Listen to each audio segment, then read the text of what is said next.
السلام عليكم ورحمة الله وبركاته. أهلا وسهلا بكم في قناة للأهلي جنود مع هاني عثمان. اتكلمنا الحلقة اللي فاتت عن أصداء أو اللي حصل في ماتش الأهلي والإسماعيلي، وما زال الصراخ والشياط شغال لغاية دلوقتي، وكأن احنا بنلعب مباراة مثلا من غيرها كنا هنغرق أو البطولة كانت هتروح. احنا داخلين المباراة النادي الأهلي وهو فاضل له 7 ماتشات ب 21 نقطة، عنده رفاهية إن هو يخسر 13 نقطة خلال 21. فمش عارف ليه عايز توصلني لفكره تجرني بقى ان الدوري اتاخد بتحكيم والكلام ده. لا خلاص بطل يخيل على الكلام ده، والحمد لله اصوات الاهلاويه بقت موجوده ومسموعه كويسه وبتعرف ترد عليهم. اتكلمت كتير انا المره اللي فاتت عن تصريحات النكره الاسماعيلاوي اللي هو اتكلم كتير مع القسم في المداخله، لكن كان في نقطه بس يمكن هما نقطتين. اول نقطه اتكلم فيها وقال الثلاثات والاربعات، مش هتكلم على النتائج وان هو بقى له 13 سنه ما كسبنيش وكذا مره 6 وكابتن صالح سليم اللي جاب فيهم 7 اهداف في مباراه واحده، فسيبك من نقطه الثلاثات والاربعات دي اي الفاظ مش هرد عليها. لكن فكره ان هو بيقول لك انت مفرغ فرقتي، انت مش كفايه اللي انت عملت فيه تفريغ في فرقتي من لعيبتي. يمكن اخر فتره اخر سنين النادي الاهلي ما خدش حاجه خالص، ما قربش من ناحيه الاسماعيلي خالص، ومن ساعتها هو على طول بيصارع من اجل الهبوط. هم نفسهم في اشد الحاجه ونفسهم ان احنا نرجع ناخد منهم لعيبه. النادي الاهلي كان بياخد منهم لعيبه فاضل في عقدها 6 شهور، ولكن كانت اداره النادي الاهلي هي اللي كانت بتصر ان هي تعمل التعاقد دلوقتي ومستنيه 6 شهور عشان الاسماعيلي يستفاد ماديا. كنا بنتعامل معاك كانك من الغارمين او العاملين عليها، لكن انت فعلا ما بيتمرش فيك. والنادي الاهلي لما اخذ قرار او بطل يتعامل معاك ادينا شفنا حالتك ازاي ومين اللي بيخطف منك لعيبه ما تقدرش تفتح بقك. عشان ما اطولش في الحته دي واقول لك ما كناش بناخد منكم، ده لعيبه كانت بتبقى من بره وما تالقتش، ونتكلم في الكلام اللي كل الناس اتكلمت فيه ده وكام لاعب وعدد. انا عملت حلقه في مره يمكن قعدت اسبوع احضر فيها، انا هسيب لكم اللينك تحت الفيديو دوت في التعليقات، ان تاثير اللعيبه اللي اخذها من النادي الاهلي في الاسماعيلي تاثيرها ايه في وضع الاسماعيلي في الدوري السنه اللي بعدها، وتاثير الانديه الثانيه وتحديدا نادي الزمالك لما كان بياخد لعيبه من الاسماعيلي كان بيبقى وضعه ايه. انا نفسي اتصدمت لما شفت الارقام اللي ظهرت لي، فهسيبها لكم عشان نوفر كلام كتير في اللينك اللي عايز يخش يشوفها. موضوع تاني برضو يمكن ضايقني جدا، موضوع عقوبه جماهير النادي الاهلي بحرمانهم من الحضور المباريات لغايه اخر السنه. انا بصراحه مش فاهم يعني هي ماشيه ازاي.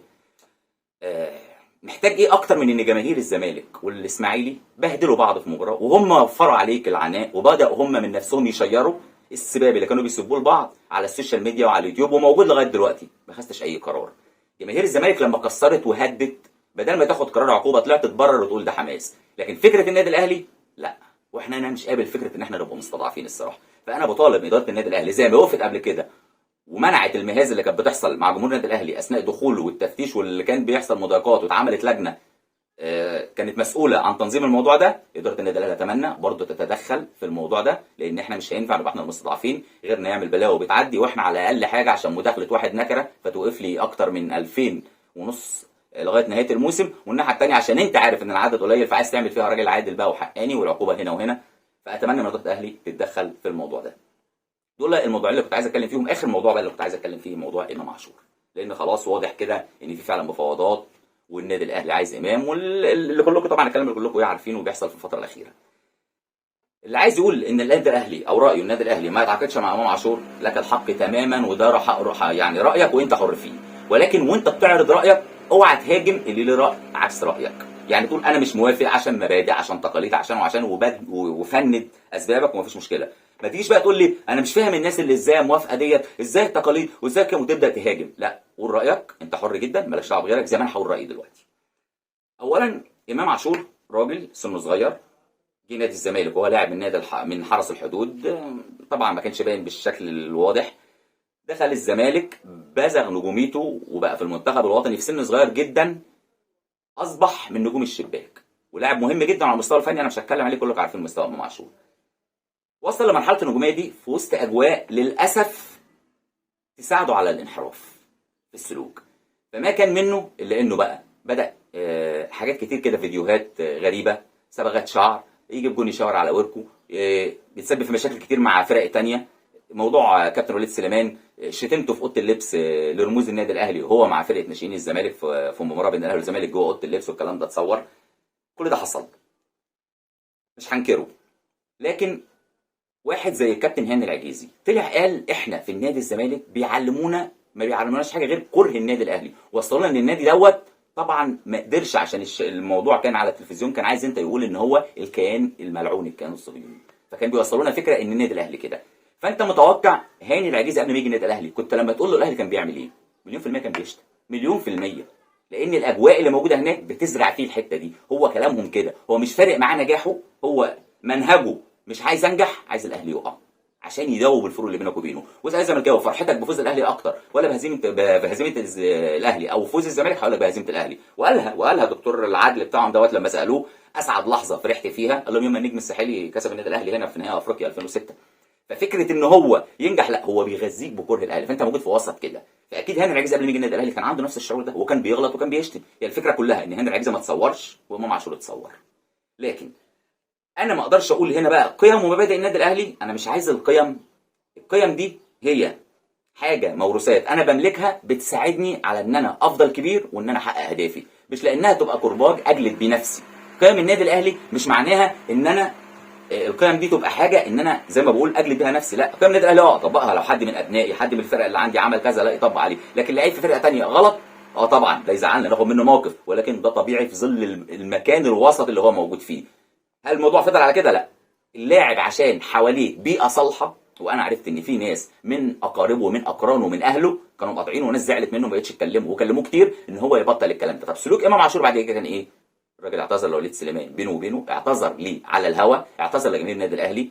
هل هو كلام بس؟ لا، تعال نشوف الافعال اللي بعد كده. عشان كده كان في لعيبه امثال شيكابالا ده لو اعتذر من هنا السنه الجايه ما كناش بنبقى اعتذاره، لانه كان بيكرر الفعل تاني. امام عاشور تحول تام جدا، وبقى كل ماتش عمره ما عمل مشكله مع لاعب، بالعكس كان اكتر اللاعبين الملتزمين داخل الملعب. وما كان بيحصل مشكله سبحان الله كان امام عاشور هو اللي بيتدخل عشان يحل المشكله. اذا الوسط اللي حواليه والناس اللي حواليه قوموا سلوكه، وهو لانه عايز يبقى افضل وعايز يمشي في طريقه بشكل افضل استجاب ليهم، واستجاب لنصايح الناس اللي حواليه من اهله اللي لازم اشيد بيهم طبعا وقفتهم معاه. والراجل بقى سلوكه نموذجي. حتى يمكن بعد مباراه الاهلي والزمالك مع طاهر والترقيصه اللي حصلت دي ما بانش منه اي حاجه، بالعكس جه ماتش بعد كده كان بينه وبين طاهر وسلم على الراجل في كوره وقومه.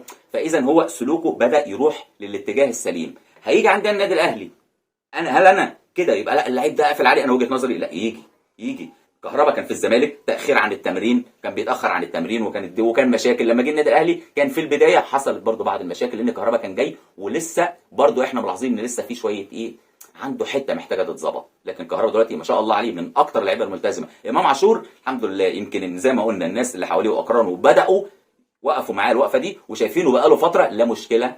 لا، حتى لما بيجيب هدف ما كانش بيعمل الحركات الطفوليه اللي كان بيعملها الاول. الراجل ماشي في طريقه كويس جدا. ايه المانع ان انا كنادي الاهلي اللي اجيبه؟ ايه ضد قيم ومبادئي ان انا اجيب لاعب كان بيلعب في نادي تاني بيغذيهم بكرهي وغلط، ولكن وهو في نفس النادي اعتذر للنادي الاهلي، اعتذر لموسم النادي الاهلي، اعتذر للكابتن ورئيس النادي الاهلي، وسلوكه بعد كده كان سلوك راجل محترم قيمه فنيه. امام عاشور انا شخصيا اتمنى يجي النادي الاهلي، هيفيدنا جدا خصوصا بعد رحيل حمدي فتحي اللي خلاص يعني الانتقال انتهى خلاص للنادي الوكره. بنتمنى له التوفيق. في ناس زعلانه طبعا عشان بتحب حمدي فتحي وعارفه قيمته، سواء انت زعلان او مش زعلان بنتمنى له التوفيق. الراجل ما بخلش بمجهوده ولا كل حاجه، هو ليه رايه، عايز يشوف مستقبله، شايف ان سنه خلاص، عايز يعني الله اعلم قد يكون ليه مشاريع في دماغه عايز يعملها محتاجه مبالغ كتير ايا كان السبب. لكن الراجل ما نقدرش نزعل منه. الفتره اللي قعد فيها في النادي الاهلي قد منتهى الاخلاص. اتمنى ما حدش يحطه في الخانه اللي اتحط فيها احمد فتحي او رمضان او غيره. هيقول لي احمد فتحي مع عقده انتهى وسابنا ومشي وما رضاش يجدد. احمد فتحي الاهلي ما استفادش بانتقاله. احمد فتحي ما فيش تجديده